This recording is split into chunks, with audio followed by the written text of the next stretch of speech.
He mocked the farmer, but he never knew who truly owned the land. When a greedy developer mocked a poor farmer in court, calling him a man with dirt for brains, he had no idea the judge was about to expose who truly owned that dirt. And the truth would silence the whole room. It started on a quiet morning in a small rural town. Samuel Reed, a 62-year-old farmer with weathered hands and sunburnt skin, stood at the edge of his field, a land that had been in his family for generations. He grew corn, beans, and hope, even when money was scarce. But one afternoon, sleek black SUVs rolled in, raising dust and arrogance. Out stepped Martin Cole, a 45-year-old, real estate developer in an expensive navy suit and gold cufflinks. He looked around, disgusted. "This land's a waste," he scoffed. "I'll buy it cheap, pave it over, and build my luxury homes here." Samuel smiled politely. "This land feeds families, son. It's not for sale." Martin laughed. "You think this patch of dirt is worth something? I'll own it soon anyway."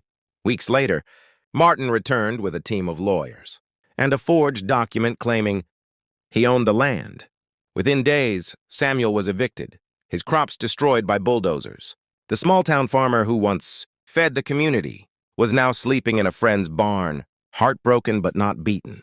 He filed a lawsuit, and on the day of the hearing, the courtroom was full. Martin leaned back in his seat, smirking. "Let's get this over with," he said, checking his designer watch. Samuel stood alone, holding an old, worn envelope, his father's land deeds, faded but real. The judge, a calm man in his 50s, studied both papers carefully. Then he asked Martin a simple question. "Mr. Cole, can you tell me the exact date this land was transferred to you?" Martin fumbled. It's right there on the document." The judge leaned forward. "Yes, and according to this, the transfer happened in 1974. But you were born in 1980. The courtroom went silent. Martin's face drained of color. The judge turned to Samuel. "Mr. Reed, your father registered this land in full ownership before you were even born. The document Mr. Cole presented is fraudulent." Samuel's eyes welled up as the courtroom burst into applause. The judge continued, "Mr. Cole, your company will restore the farm, pay damages, and compensate Mr. Reed for every crop destroyed." As Martin lowered his head in shame, Samuel turned to the judge and said softly, "Thank you, sir. My father always said the truth grows deeper roots than greed. And that day, everyone in that courtroom learned, you can't buy integrity.